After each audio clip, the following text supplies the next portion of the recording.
Remove. Remove. Save changes. And just. All right, we're now live.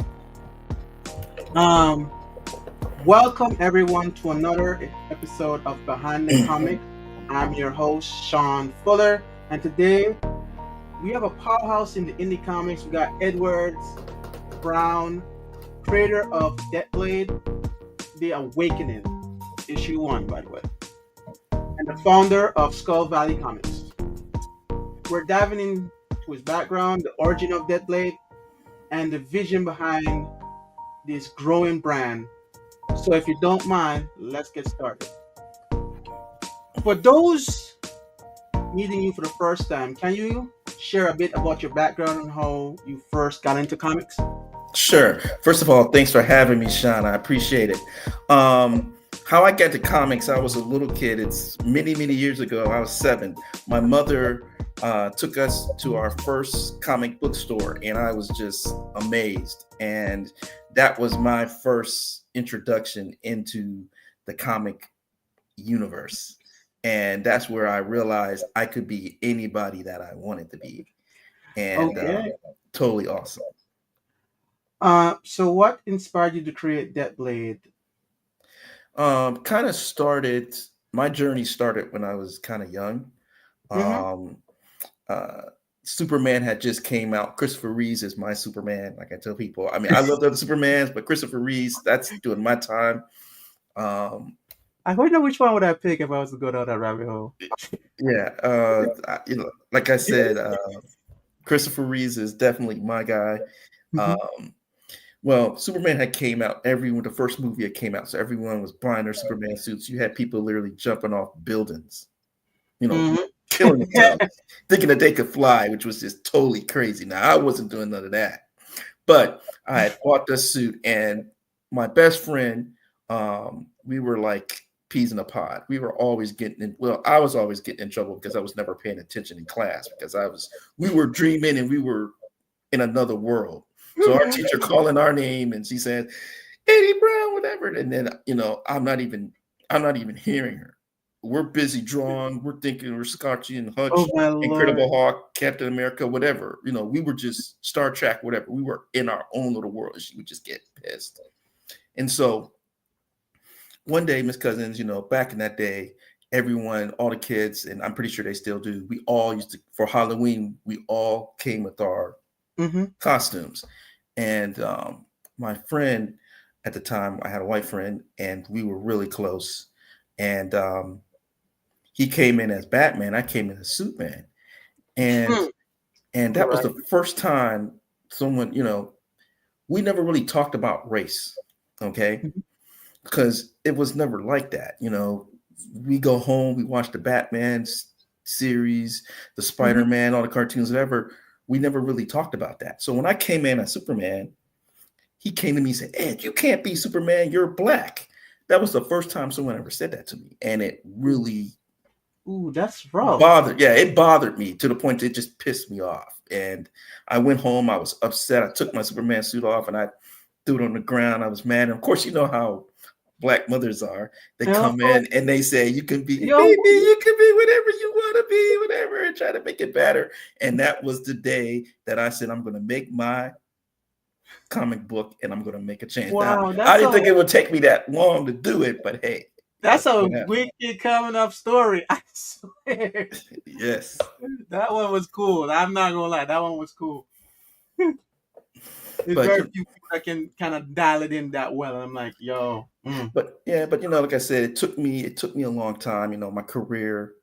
And at that time, I mean, I had teachers that really weren't feeling me as much. I love to read and I love to write.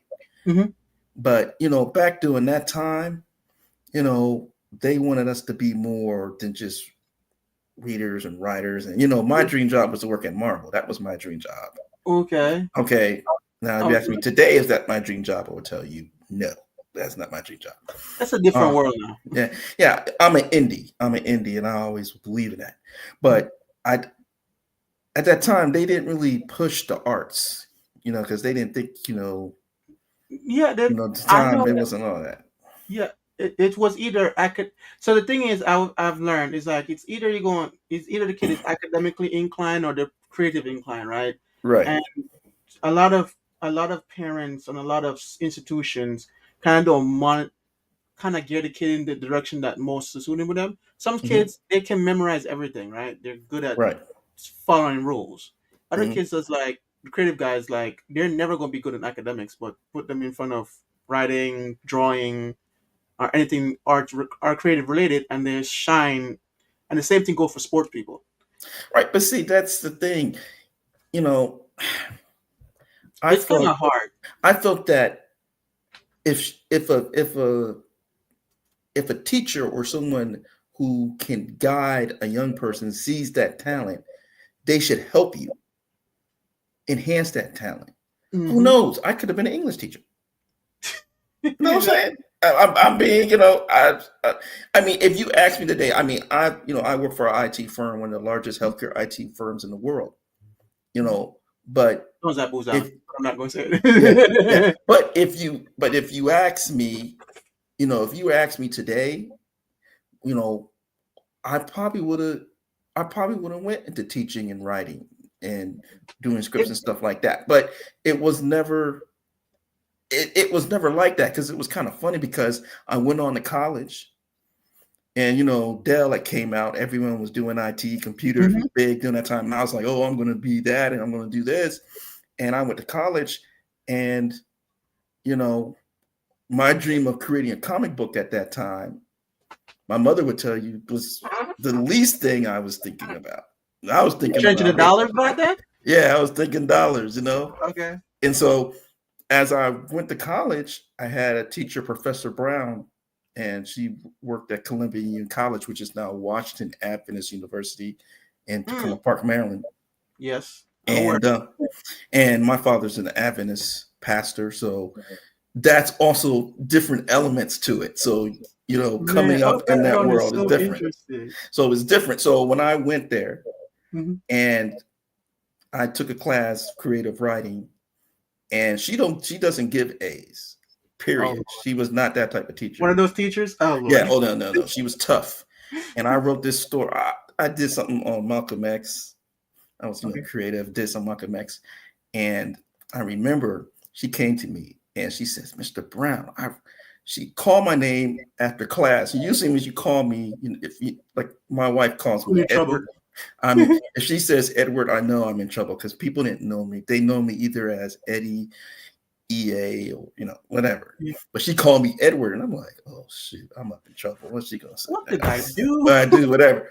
So she came to me and she says, I read your article, your book, your report on Malcolm X. She said the way you said the words, she was like into it. And then she's like, you should consider writing. And I looked at her. Mm. I said, lady, are you crazy?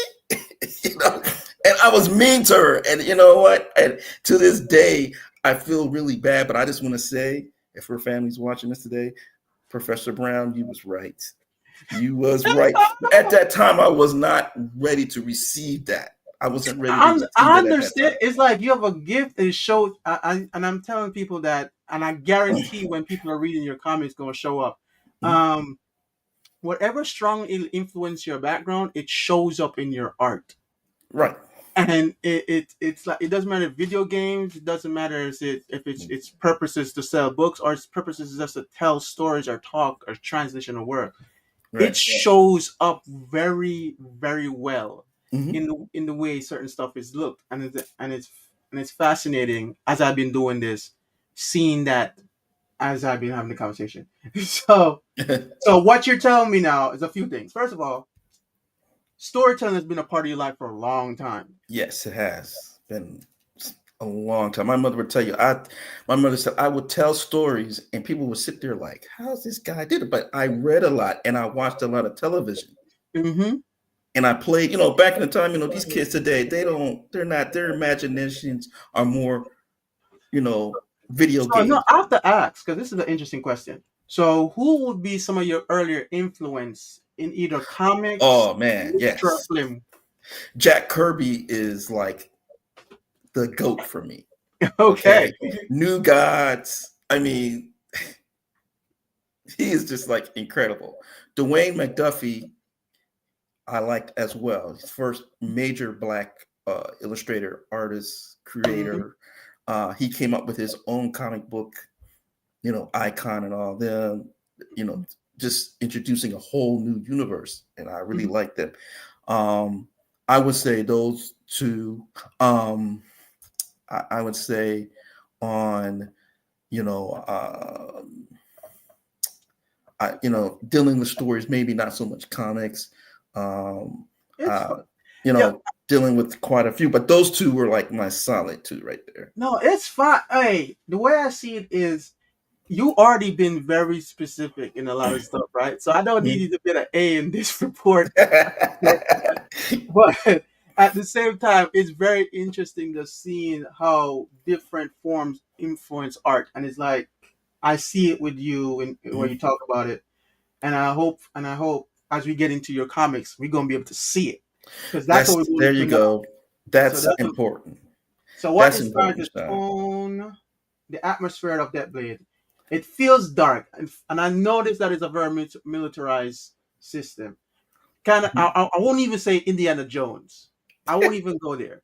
I'm trying to figure out where I would go. I would say either Rambo Mm. or Terminator. Kind of Uh, that's a nice. That's the first time I heard that. That's an interesting no, because I'm looking combination. at it, I'm like military versus this. I'm gonna let you say it though. So I'm going, but Well, Deathblade Deathblade is kind of like everything that I enjoy watching as a kid. Mortal Kombat. mm-hmm. Um, I'm a I'm a huge Blade, Moon Knight type of fan. Okay. I kind of Um, played as well. I love horrors. I love Freddy Krueger. I love Interesting. Jason. I get, I Okay. laugh all the time. I mean, they freak you out, but we all know what we all No, know what's happening. The music is playing, someone's gonna die. the song Okay. is there for a reason. Come on. Or Texas Chainsaw Massacre. So I grew up watching Dracula, Mhm. Frankenstein, and I'm talking black and white. So for those of you who don't understand black and white You just TV, age himself that's for it. no reason. We're not forgetting. but that's where I grew up on. So all that kung fu, Mhm. everything that came into Deathblade, and one of the things that you know I wanted to do, and something that me and Philip, my co-creator, um, want to do, was create an original character. Mm. We wanted you to see some resemblance, but that was about it. But then now, I mean, now if you look at him, he's really his own character. I, And that's something that we're trying to really, really I push. I like the way you said that. You're trying to create your own character, and I feel like your background is going to help doing this because a lot of people like being copycats. Right. Um, it's because, and I It's nothing understand wrong why. with that. It's nothing No, wrong with I copycatting, get but I it. just think here's my thing. And I was on a show, a couple of weeks ago, and we were talking about what has been the biggest comic book character to come out in the last 2 years. I was thinking, my response to that would be probably solo leveling. Um, but that's because I come from a webtoons background. Right. Um, if I was to go outside of that specific one, Erin, Mm-hmm. um, because her story was, I find it very, very fascinating, or her story build, because it was after main event opposed to building towards it. Right. But I like to hear your thoughts on that. I don't think there's really anything that came out that Mm, big, because I think the thing is, some of from mainstream, they just been regurgitating the same character, just different if you're talking about American Facts. stock, definitely true. Yeah, but I Yeah. also, and this is the reason why I love indie. Mm-hmm. There's so many different characters out there right now, exciting characters. Mm-hmm. I've had the opportunity through our parent company, Jackie Boy. That's how I got started back into it. I had a life changing experience. Mm-hmm. Um, Working, traveling the world. Um, Thought I was cool. Um, and then I was in Miami, and I was about to head home, and I wasn't feeling good or something like that. I was just feeling just weird, and had an experience on the plane too, which was just totally crazy. And I knew I had a vacation coming up, but see, I was a workaholic. I didn't take vacations. So my wife and kids were taking vacations. They were going out to the beach and doing IT that. guys, I They swear, do we're that. the I same. don't take vacations. And man, my arm was black. And then I went to the doctor, and my blood pressure was like over 200. He Oh, looked at me. He's like, how are you walking? And I was like, huh? He's like, dude, you're about to have a stroke. You're about to have a major stroke. And as soon as he said that, he's like, you're done. Because I was doing IT sales. You're done. mm-hmm. You cannot work. You're gonna have to reinvent yourself. And I'm just like, I'm gonna tell my wife I'm leaving. I can't, he's not gonna clear me to work. I have over $100,000 6-figure job. Yeah, no, And I then know you're that. sitting there and you're telling me that you're not going to clear me work. He's like, you're finished. And then it was weird. It was like God was calling. How are you gonna Like, say this to your boss? This is gonna be a very interesting conversation. no, he understood. I said, dude, I'm done. I went home, told my wife, because my wife's a nurse, told my wife. And she kind of hinted, she was like, you haven't been taking your vacations. So when he said that, my college buddy, John Tillery, who is a gospel artist, recording gospel artist, Mm-hmm. Grammy nominated, Stellar Award, What? big time, had did a couple movies, and he had his own company, Jackie Boy. And so he was like, we grew up together at, like I said, Washington Adventist University. I'm still not used to that name. I don't know why. It's Columbian College to me, okay, for a lot of us, okay? I'm not hating. No, I get it. Right. But, I don't know why they changed the name. But It's like when they changed. they changed it. Washington Commanders, right? Yeah, it's crazy, right? It's nuts. So they changed, right?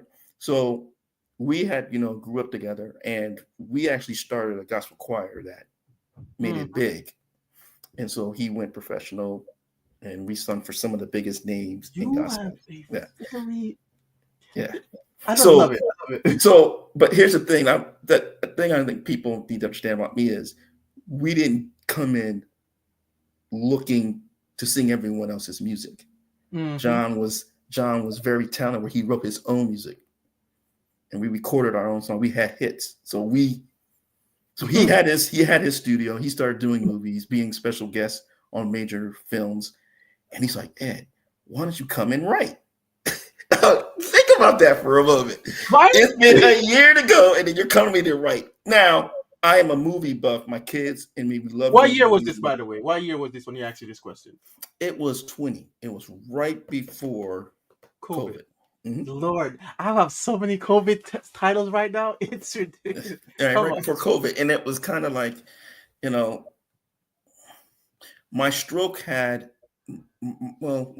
was 3 years. Well, no, it was 5 years before COVID. Okay. So imagine, I had just started to get back into work and stuff like that. And then I was, gradually the doctor cleared me, he's like, okay, you're good to go back to work. So going back was a change for me. So COVID came, right before COVID came, John said, Ed, come here, start writing for me. Let's make movies. Let's do a difference. We created an album together. Let's do movies. And that same year, I don't know if San Diego Comic-Con, there was a African comic book group by the name of Comic Republic from Nigeria.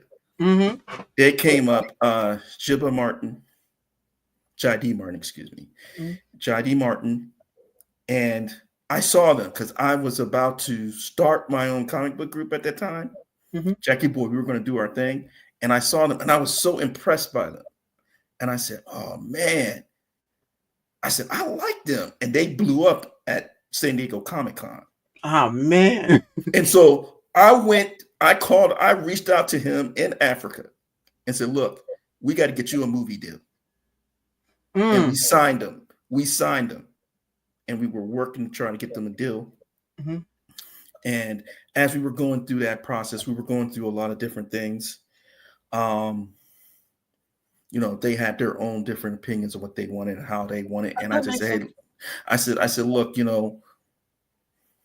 said, look, why am I sitting here chasing them? I can write stories. I'm good. And I said, after that, I broke off. And then that's when I created my first one. My first one actually I wrote was Fast and Crash, which we were looking to push through Amazon to do a series. And we're still looking to push that. And then I started That's writing. a movie. Yeah, as a movie, Okay. Fast and Crash. Mm-hmm. And then my juices started flowing. And then I came up with Deathblade. And that was like, it was a wrap. It's kind of funny now because now I'm trying to picture what's the strongest influence going to be in this story, right? Mm-hmm. I'm going to just ask eventually, but Well, yes, at the point, but like reverse engineering. Was it built for film or was it built for animation? Was it built for gaming or was it built for action figures? It's like my brain always thinks what influenced the leader because it's subconscious most times. Mm-hmm. Right. But when you read it, you'd be like, why does this feel like it'd be a great movie?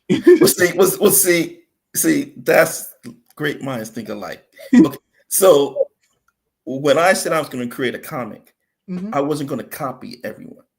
I was going to create my own visual story. Now, I love Marvel for their art, but I love DC for their depth of their characters.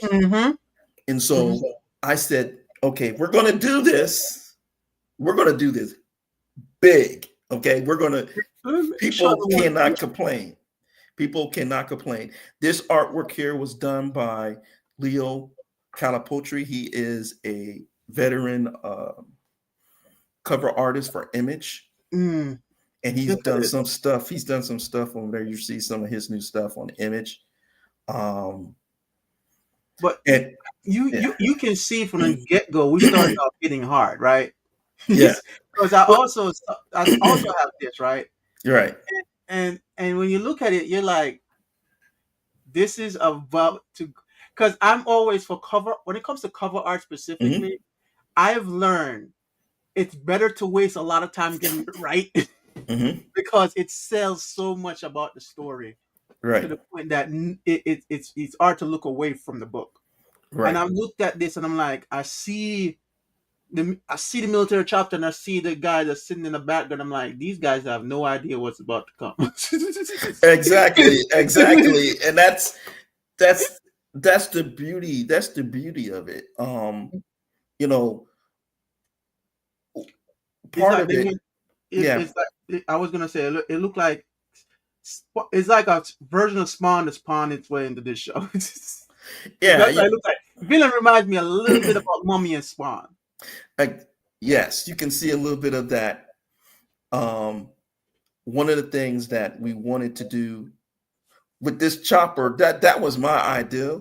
I didn't know how it would come out, but the artist his name is Yusuf Shito. Remember that name? He's from Nigeria. He's a bad boy. I got a few of them on my team. They're good, man. They're good. He a bad boy.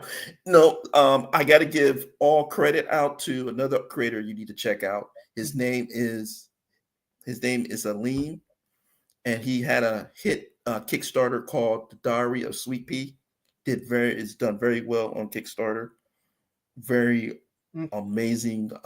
He's a Black creator like me. So, It's based out I of want Philly. you to That's my say his boy. name again. Shout out to my boy Aleem. Alim, I just want to let you know, just like the bucket challenge, he just called you out, so you need to be on the show as well. That's my boy. That's my boy Aleem out for Philly. He's actually got a Kickstarter coming out again for Diaries of Sweet Pea. I think it's issue 3. I mean, amazing. Well, let me kind of backtrack a little bit. When I decided to create my comic, I needed to put a team together. Mm-hmm. And I would say this to anybody, it was challenging. I went through a lot of people because you have to choose the right ones to get where Yeah. you're going. and part of it is the story. And I'm going to say this, and I'm not ashamed to say this. It took us 5 years to get this story right. I'm not the type of person who's going to just do a story and throw it out there. Oh, trust. Hey, I've been on this group of people that's been Mhm. working on their stuff for 20 years. That Mhm. ain't new to me. It's literally just showing you that the process is not quick. Right, right. Now, 20 years is a long bit. I say No, that for one, but I'm not disagreeing. yeah. I mean, And 5 years. people, I thought 5 years was crazy because we went through writers. But the thing is, we were trying to find our way, and I think it had something to do with the first outfit that I showed you. The first outfit that we had for Deathblade didn't really work because if we're trying to do something evil, it's going to be something comes within, Mhm. right? Within. So once we figured out the look of Deathblade, the look that everyone is seeing now, and believe me, I don't know if you guys have seen the new art that we've been kind of pushing out on our social media and They'll see it. pushing out, They'll which see it. is actually Hey, sick. information will be in Actually the description sick. down. That's all I got to say. It's off the chain.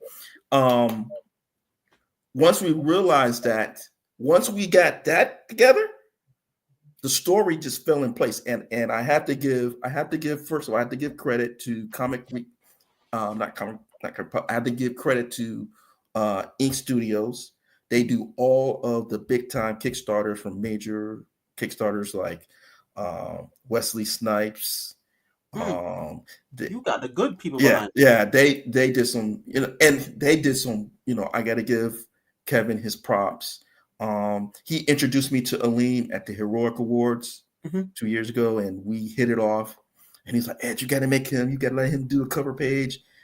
And it's funny because I had an artist at the time, and I was going to go with this artist, Hmm. and it was hilarious. And so he was like, just give him a chance, give him a chance. And I was like, all right, I give him a chance. And that's when Yusuf did the art for. He did a cover. He created a character concept for me that I had for M. That there's another character that you see in the book. Hmm. Um, and he blew me away. He blew me away, Sean. He blew me so far away that Brian, who's the writer for the book, I called Brian and I said, Brian, we in trouble. He's like, what? I said, dude, I'm going to fire somebody. And it was just, it was kind of like, Yeah, that's a it better kind way of to like, set that one up. yeah, it was crazy because I'm sitting there like, I'm like, oh shoot, what I'm going to do. So, Mhm. I mean, and here's the thing. It wasn't that he was not. It wasn't he's a good. The guy's a good artist, but he wasn't for Deathblade. He wasn't for what I needed, for the Hey, vision that I was looking for. Denzel Once I Washington saw spoke to this Yusuf, it already. was it. It was a Yeah, wrap. Denzel Washington speaks specifically towards that concept of culture Mm-hmm. when it comes to building something. Some people just better at it, not because they understand it from the prospect of it's not technical, it's culture. Right. And when they answer it from when they come back from the I know what a dark film looks like, they Mm-hmm. understand how certain elements kind of lead harder to it than if you're doing I would say Christian or Christian based on your power system that you're using, Mm-hmm. the better they are at understanding the nuance of it, the more it shows in the art. And part of that I think also helps with my co-creator Philip Matz. Mm-hmm. He's also an artist too. Mm-hmm. So one of the things in Philip, I love Philip. Shout out to Philip, my co-creator with me. Um, he's into the details, and I don't know if you see our characters were really into the details. Those little small things, what really pop out, color. I see one of the scenes that you showed where it was literally like martial arts style shooting. Mhm. But I was like, someone actually people That's you said. That's you said that. That's Aline. That's my boy Aline. I'm saying it because again. it He's a bad shows boy. that this was a clean. Yeah. I mean, we weren't I actually playing. want to talk about that because I want to talk about your lead character, Mhm. Ambrose Cooper, right? Yes. Facing a lot of conflicts. What Mhm. makes him kind of stands out as an anti-hero? Well, here's the thing, and I'm glad that you came up. I'm glad you said that. I don't believe in anti-heroes. I believe I believe in people that are put in position. You're either going to swim or you're going to drown. True. Okay. Mhm. And one of the things, you know, we don't have heroes. We only have survivors.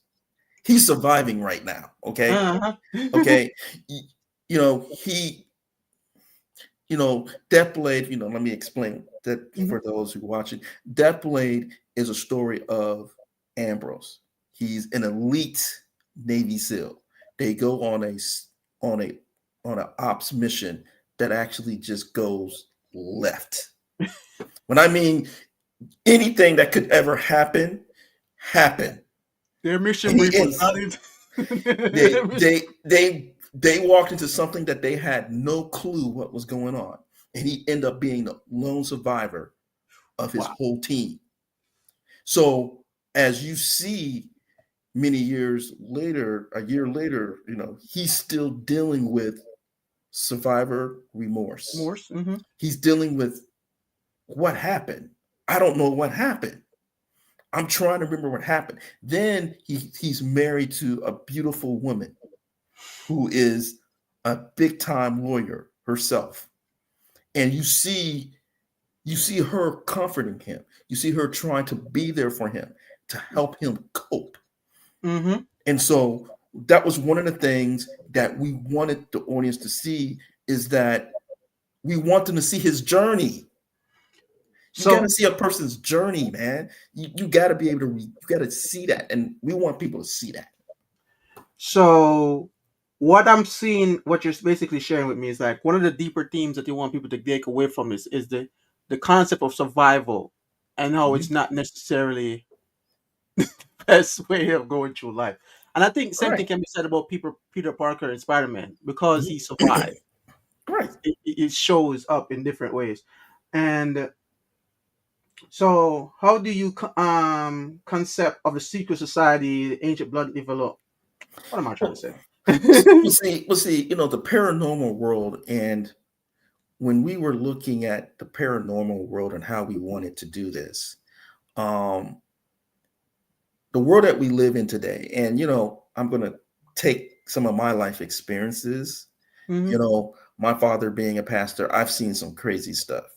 People talk about The Exorcist. I've seen some stuff that will make your head flip backwards. And you'd be Hmm. like, this is actually happening, and you're in the world. So Hmm. you see a guy who enters into, he thinking that he's in a perfect world. He's got a perfect job. He's got a beautiful wife. But Hmm. there's another world that's in plain sight that you know nothing about, that is Hmm. darker, that is Machiavellian, diabolical type villains.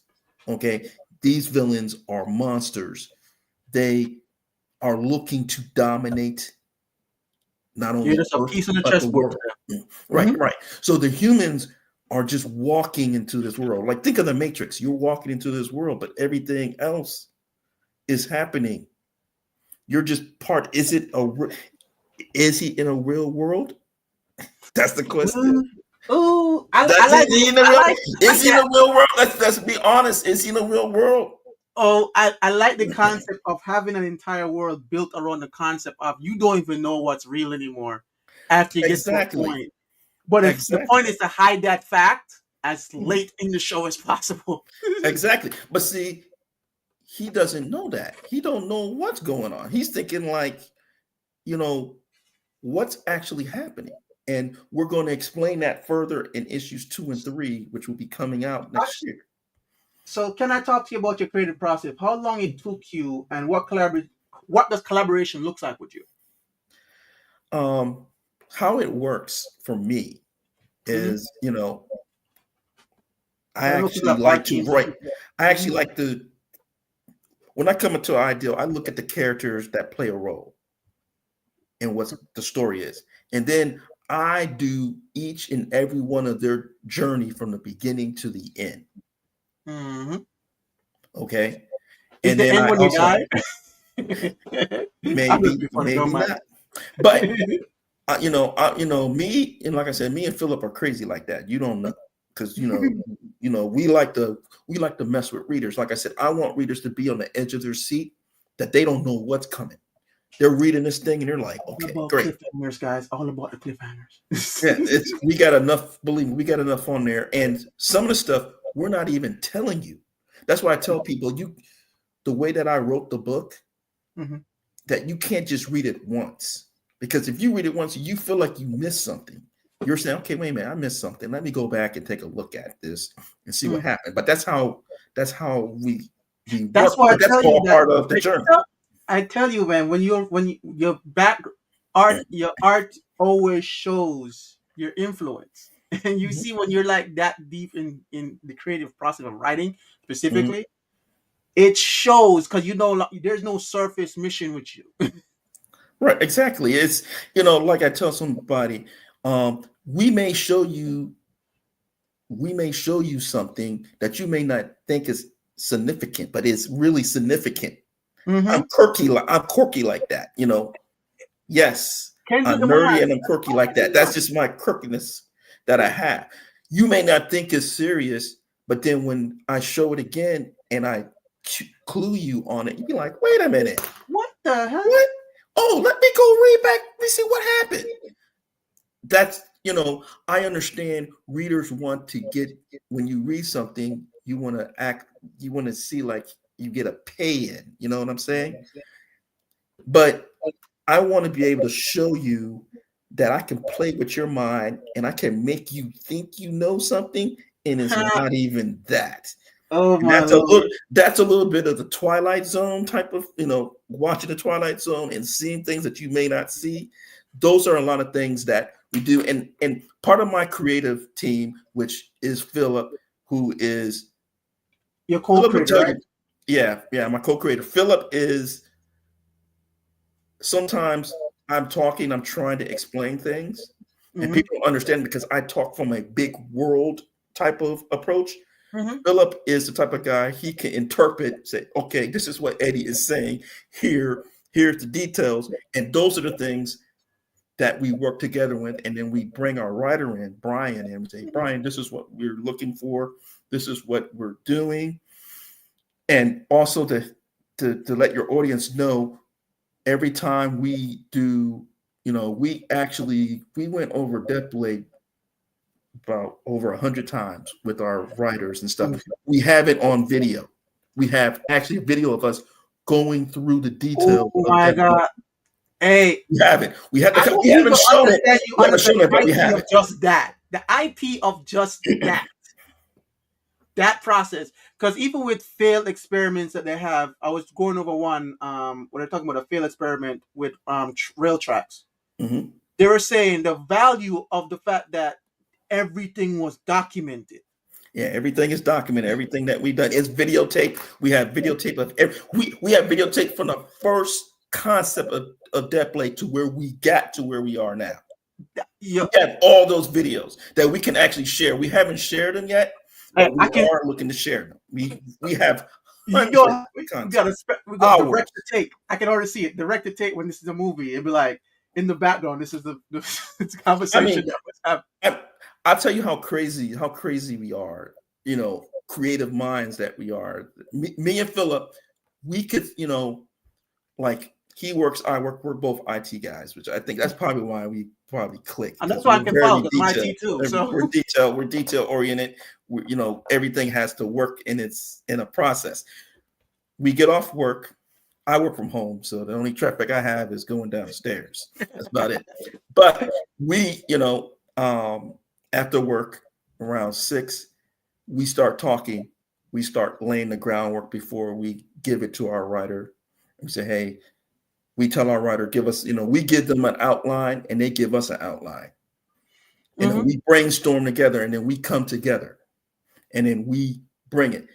I can tell you, we use a software called Timu. It's a web app that we use. It's an open source. It's like Teams, but it's so much better. We can we do our video meetings. We store all our lore. Our content is stored there. We do presentation stuff. So when we brainstorm, we bring everyone together, and we all sit down. We go over this. We go over the script. We go over the outline. We say, what are we trying to tell the audience? What is it that we need that's going to make them flip? And it's not about making them flip, but does it make sense? Okay, does it make sense?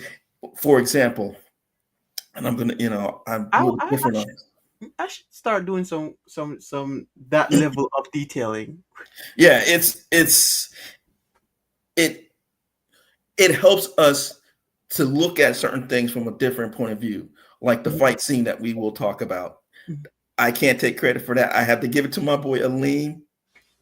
He killed it because the character that we have on M, that's where you see the detail, the different things that we have.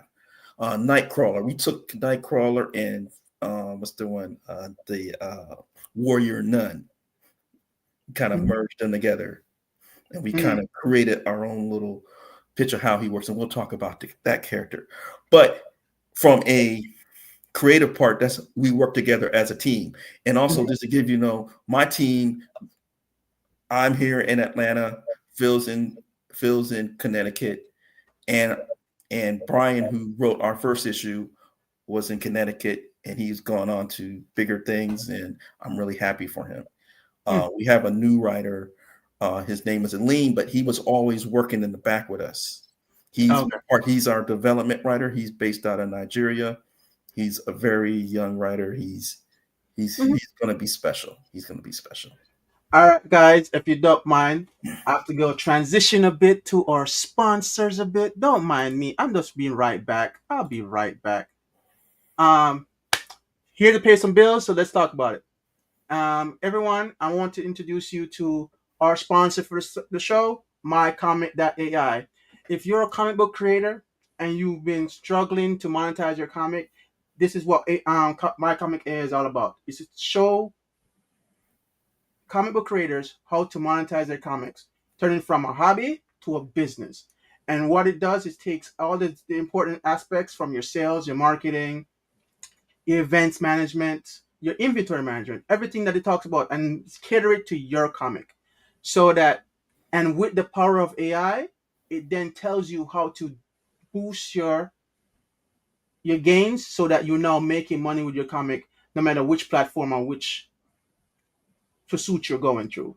So if you're interested in figuring out and learning a part of our beta, please let us know by contacting me or go into my comic area and just sign up. Well, that said, we're done doing our sponsorship round, and now let's get back to the story. Thank you. You know I have to pay some bills here. Yeah, I feel you. But yeah, but like I was saying earlier, it's all within that process of how we want it to be relayed, and we got it down to a science.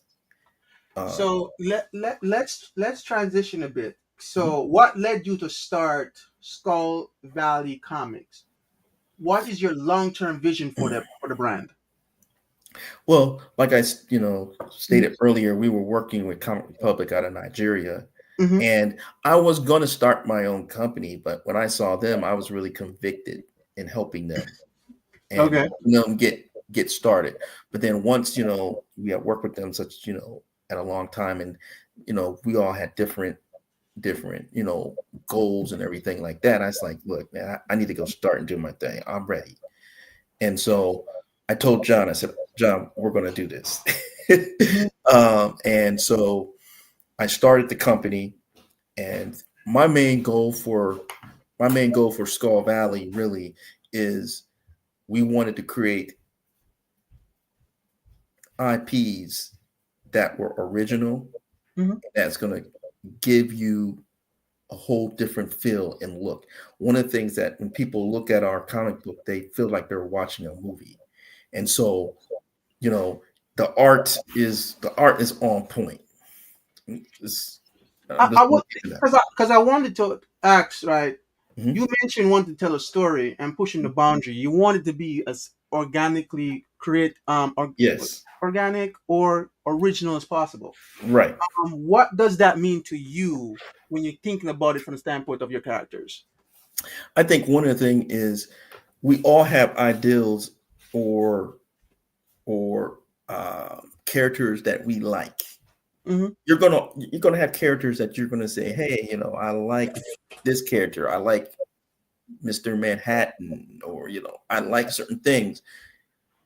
I think one of the things that I wanted to do was I wanted to take that, but also create my dream, my whole imagination of what I want my character to be. And Hmm. if it made sense, if it worked, who is he or she? What is it that the audience will gravitate to? We'll say, hey, we really want to know what Ambrose is about. And Hmm. one of the things that they're going to see about Ambrose is not only is he's losing it, Lose he's yourself. going out and he's investigating. And you're going to see the investigating part of him going out, but he's going to find out real quick.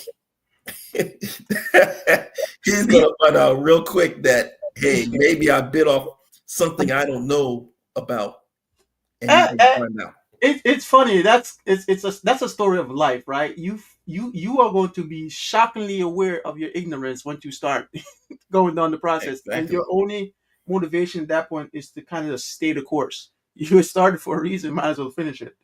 Right. But that actually brings up a very interesting question in terms of when we talk about creativity, right? Mhm. What do you think sets indie creators apart from the mainstream publishing today? I think And it's I the think you touched on it earlier, but I want you to come back to it now. I think it's the stories, man. I think Hmm. it's the ideology.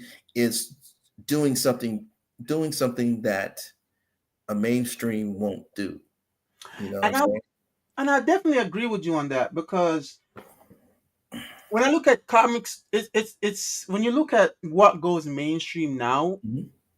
it's literally a regurgitation of It is. It's it. tiresome. It's tiresome. Like, someone asked me, "Oh, Superman, Superman." I'm like, I'm tired. How many different Superman are we gonna make? I've seen it already. Yeah, And, it's and, like the and same story with different yeah, personalities yeah. doing it. I told them the only reason that that movie was saved was what's the character? Do do that with Man of Steel. Yeah, no, the recent movie. Um, Oh, his name is at the tip of I my think I know what you're talking about, but if it's yeah, Man of Mr. Steel. Trouble. But he was the only one that saved that movie. Okay, Hmm. because we've seen everything else. It's the Okay, same story. It's always the same story. they're regurgitating, like someone was saying, like the absolute Batman or absolute Superman comics.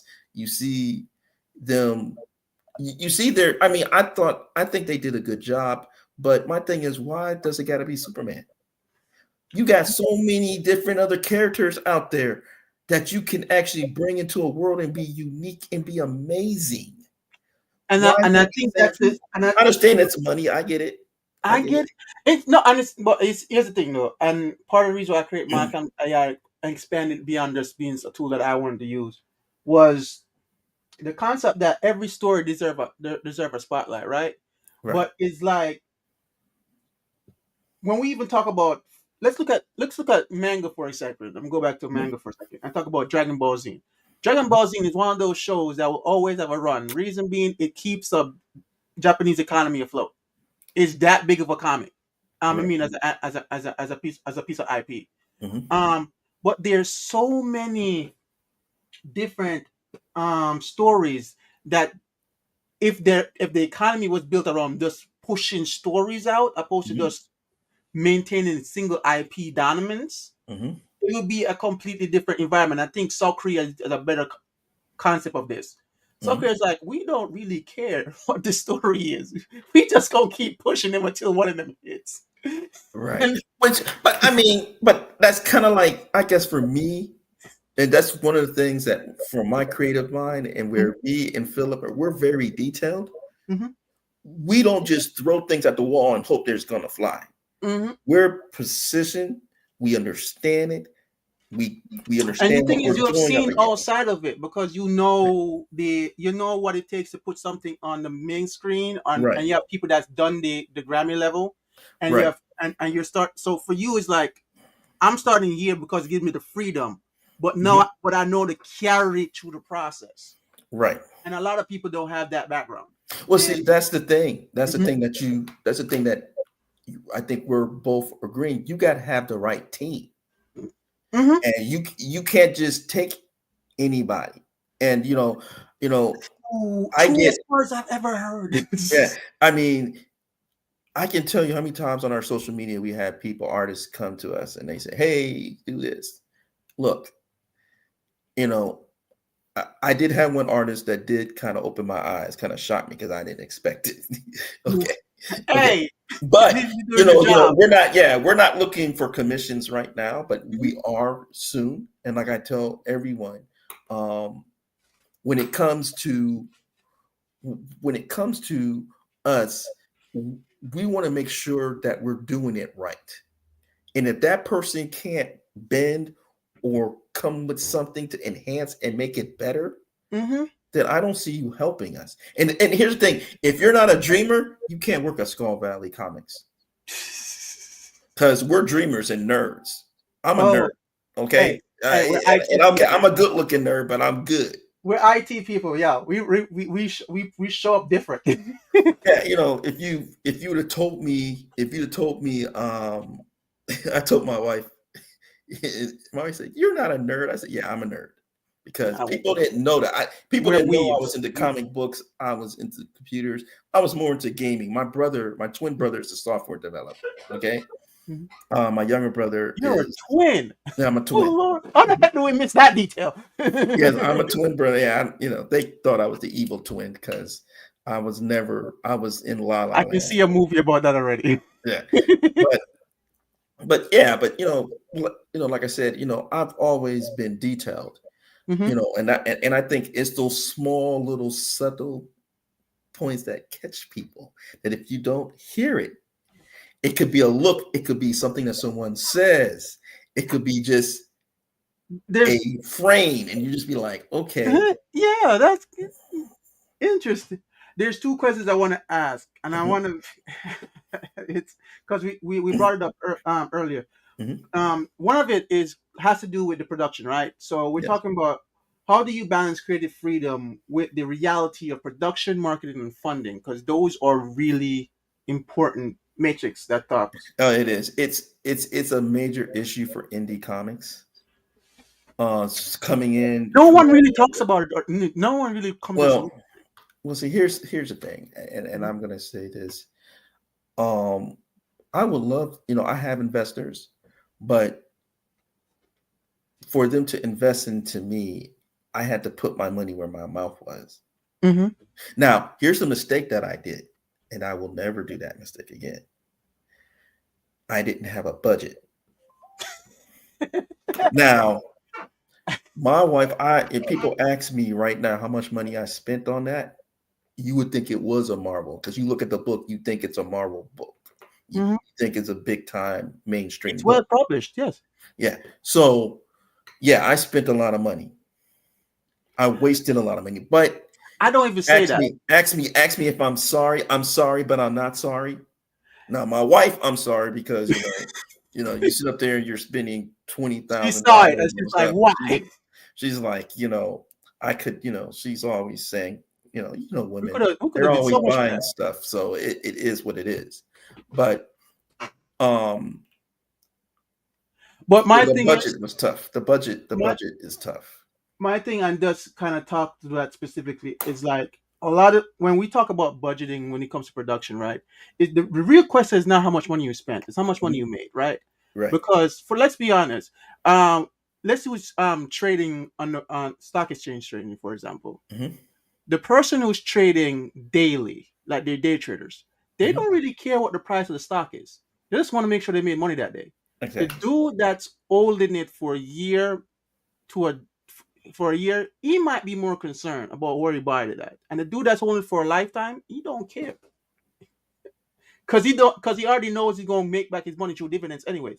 And the Right. thing with and the thing with indie comic creators is like if they could the issue is not the creative process and what it costs to do that process or the marketing process. It's It's a lot. It's a it, lot. it's it's a lot. And what but the motivating factor that I find with people is like it it's a lot, but once they see the dollars coming, Mhm. they're like it's like the value's there. It's like with the Yeah. reason why there's $100 million budgets at Marvel at now Marvel Studios or these Mhm. studios. It's not because they don't look at the fact that that's $100 million. Half of that is just marketing. Right. And see, the thing is, I don't think a lot of creators market their stuff. They think after they finish it, everyone is going to love it.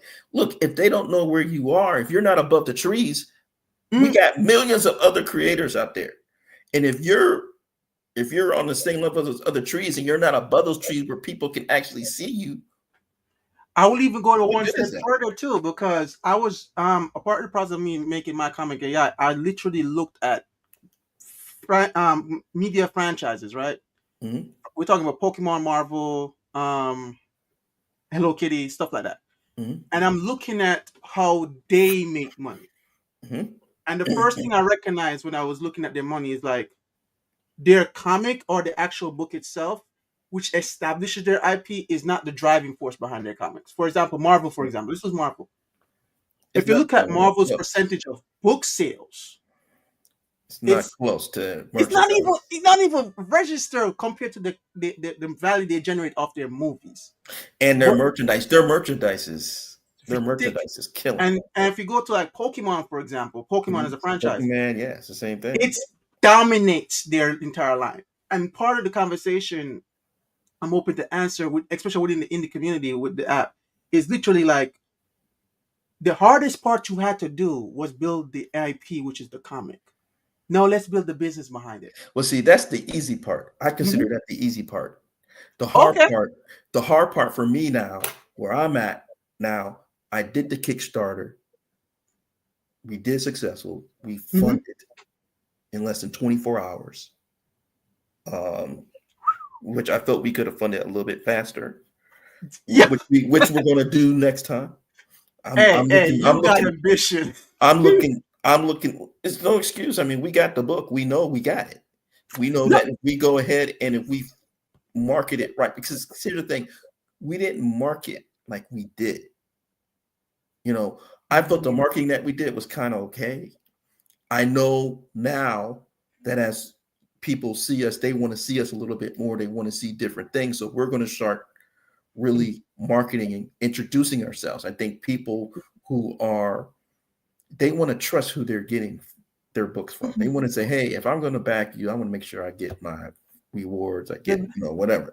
And if, we're building that rapport. And then also we have those who want to actually think, are these guys serious? Oh, they came out with issues 2 and 3, and then they're going to have another IP come out. Oh, they serious.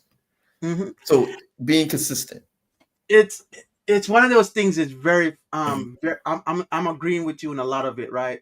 And I've had Mhm. the opportunity to talk to different people at different levels of the conversation, Mhm. and you have what I call the successful start when it comes to just being able to say I have a successful Kickstarter, which is something I forgot to go into. I don't know why we missed that. Sorry. That's all right. That's all What's right. it's because I know you said you're in the current to the late stage of your Kickstarter in terms of fulfilling the orders. Yeah, that's where we are. And let everyone know we just got the orders. The only one they're waiting for is the hardcover. We hit a little snag. We're trying to fix that. Um, It's a but thing. we're actually fulfilling orders. We'll be mailing these out. So um, look in your mailboxes. I'm excited for you. I know everyone's been waiting for the book. You're gonna be able to Congratulations. hold the physical copies. Hey, what I like to do is like I wish I'd have told you this earlier. It's like what I like to do is always do something like this, like being able to show Yes. people that I have it and you'll be having it soon. It's like, Yes. Oh, matter of fact, hold on a second. I got something for you.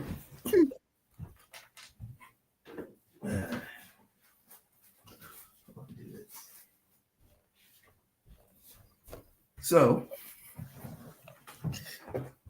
hold on.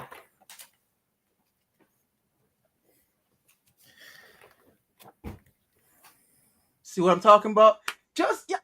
Hey, That's what I'm saying. audience, I don't think you understand. See, look at this. Just Just being able to just hold it in your hand and just show it. It lets people know that we're about our business. we're serious about this. And also I got some, we have hold on a second.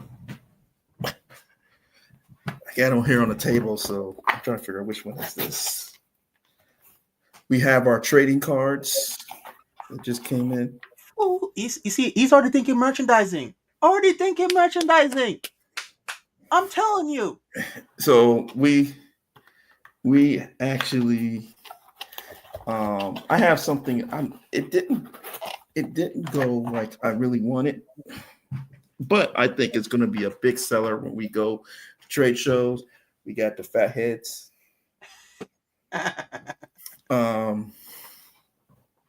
So That brings up a good question. Before we go to our final section, mhm. you brought up trade stores. So are you going to be doing Comic-Con tours?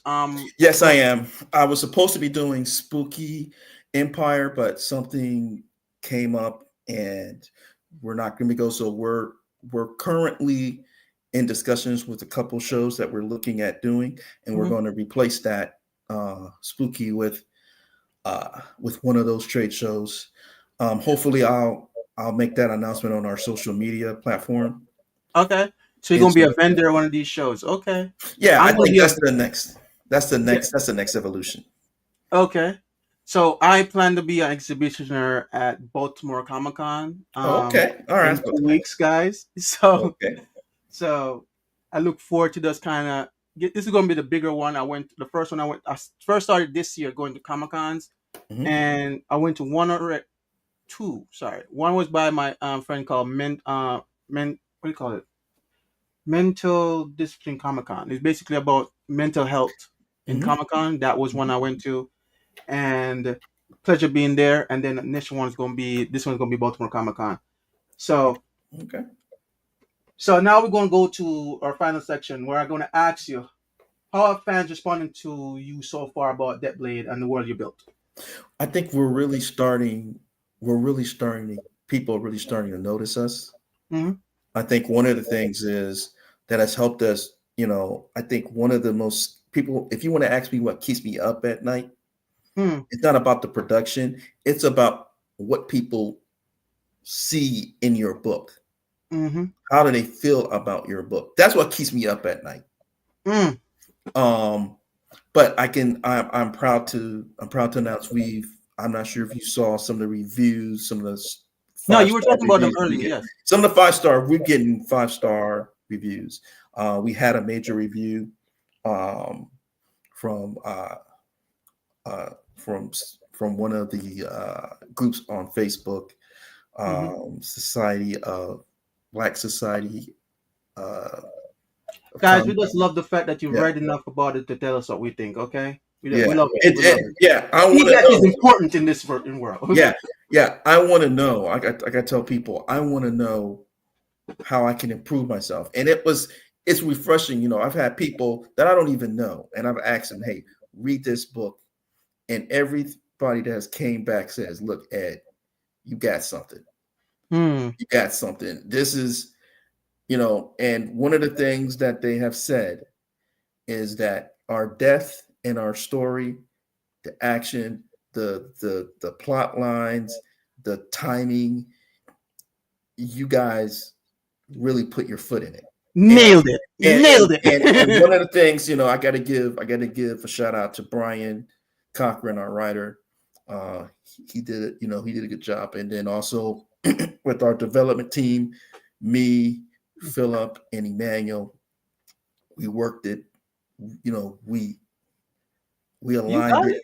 and we put it together. And so one of the things that I can say, you're going to enjoy this book and you're going to have tons of questions. And it's funny because everyone has read it. They said they had to read it 4 or 5 times.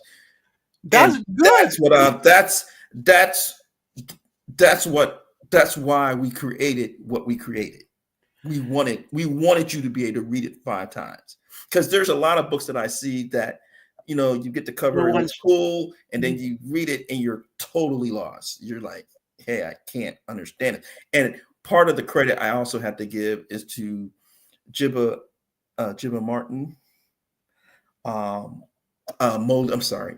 Yeah, there's a lot of Jibba Molly Anderson from Grayuk Comics. He's one of the OGs. He was actually the first one to actually read Deathblade, and he pretty much ripped me a new one, and pretty much told me, hey, you got to do this. But here's the thing. This is why I respect him. He told me what I need to do. He didn't just rip me. He said, you have to do this. I wish I had this level of input. I really did, because it's like you can build a good story, a great one, and the difference between good to great is critiques.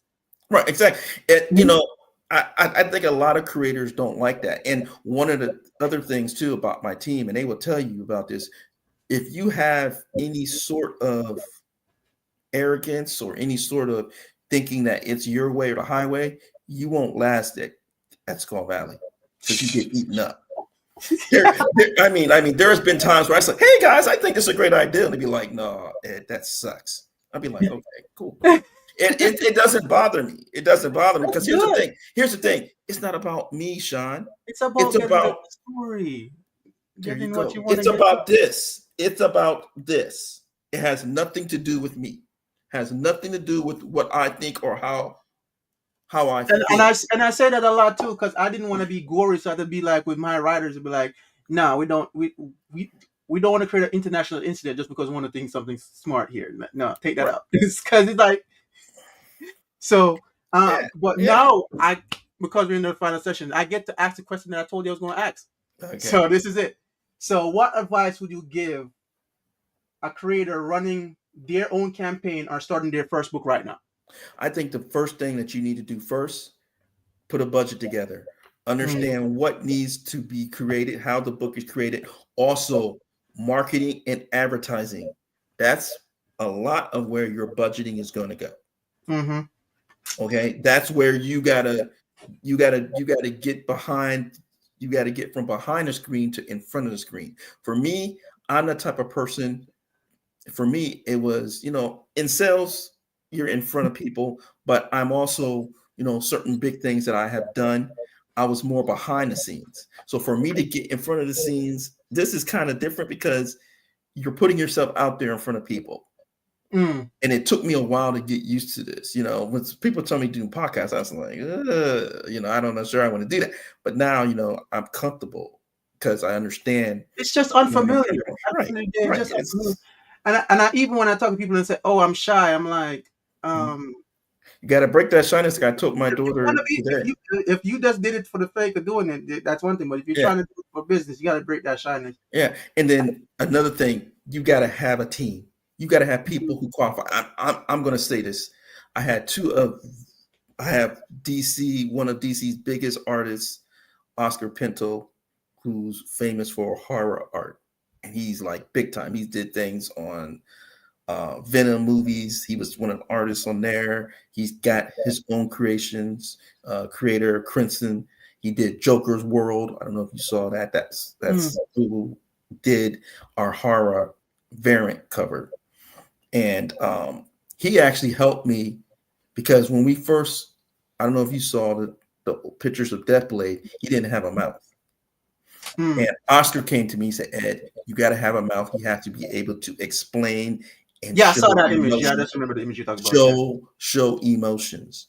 And so from that point of view, we wanted to show his emotions. And then I know you got to be able to have a team that you allow them to do what they need to do. I tell people, I let them do what they do. I get out the way, because that's not you're a project manager. That's your job. I'm a director. I'm a director. I'm a director writer. I'm a director. So and I create, like I said, Brian, when we first had Brian come and write for us, he was thinking he was going to get a little paragraph. We said, no, dude, we already know what we want. We have the stories for each and every character written down, their journey, who died, who doesn't, whatever. We already know. Okay. It was 300 pages. Okay. And he looked at us, he thought we were crazy. And he would tell you that he was like, man, these guys are nuts. But that's to show you how detail oriented we are and where we were going. We knew what we wanted and the type of people that we wanted. So I would say have a good team. Kickstarter, some of the mistakes that I learned that I definitely won't duplicate. Make sure your stuff is done. You're all, make sure everything out there, tell the story so people can know who you are. Have a Kickstarter team, have a social media, keep building, not bots. Don't buy bots. They don't pay bills. Build organically. And be realistic. Be realistic. And that was, I'm a dreamer, but I'm realistic. Be realistic. Understand, you got to take steps. And I feel that's where we are with Deathblade, and we're excited where we're going. We're organically building. And I got to also give credit to my consultant, Angel Perry. She's very well known in the comic universe. She works with Second Sight. These Marcus Roberts, so she's definitely good people. Hey guys, you're getting some top notch here, man. You're not getting nothing small here. So I do want to thank you for doing that. Final question: if you were to adopt it into a film or a series, what kind of tone, direction, or how would you envision it? Animation. We're currently looking to do an animation project for Deathblade. We are currently in the works, so we're currently looking to do that. Yeah. Okay. Anything else down the pipeline for that we can break today? Well, right now we're getting ready for our Kickstarter for 2026. We're doing 4 Kickstarters, and we're doing the first Kickstarter is going to be, my partner was trying to say March. I don't know if that's going to work. I'm thinking more April, where we're doing Deathblade 2 and 3, and we are looking probably to have a 3rd book called Blood Wars. And also to let you know, we already have 5 other IPs that are done. We have up to 7 issues. Well, no, we have up to 8 issues that are already done. We just haven't gotten that process. We have not gotten to that process yet within Deathblade. Deathblade is the conduit. There's certain parts of Deathblade. It's the Iron Man of your series.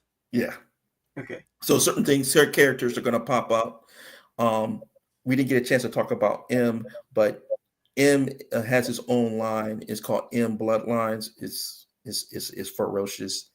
Hey, look, the benefit of this we can come back another day and come touch base on it. We got time and we got opportunity. But I do want to thank you for taking the opportunity to sit down and talk to me. You dropped a lot of gems here today. Guys, I will say this right. Budget, we can't even talk about that enough. I don't care what you say. You need a budget if you're going to go down this rabbit hole. and two, a team. I can't tell you enough of people that sits years working on their thing simply because they don't understand the value just giving someone else this to do. So, guys, it's solid advice. And with that, I want to say this is an amazing conversation. I'm going to say something. Make sure you go to the link and buy our book. Yeah, we have all the description, all the social media. Actually, shout out your social media so everyone knows it right now. Okay, if you go to our social media, it's at Deathblade AWK, and then we also have our Skull Valley Comics. We have 2 social medias, and then we have our Facebook group. We're gradually building that up. We post on that as well, and we're also on LinkedIn as well. See, it's business. See, it says LinkedIn. How much comic book creators you want to talk about their LinkedIn profile? Me, because I steer to it, but still. And with that, guys, we just talked about where you can find it. We will have all the links in the description down below. And with that said, thank you, Edward, for being with me today. Thank you Thank for you for having me. joining us. Much if you had loved high stakes storytelling, you guys, I don't think you're gonna see it here. Support Deathblade and support Skull Valley Comics. And don't forget to like, share, and subscribe for both me as well as for Edwards. Thank you. And Read it, share it, subscribe. and We need subscribe. all three. We need all three, okay? Yes. And thank you very much. It was a pleasure Pleasure is having you mine. Thank on. And with that, we say peace. you. Peace.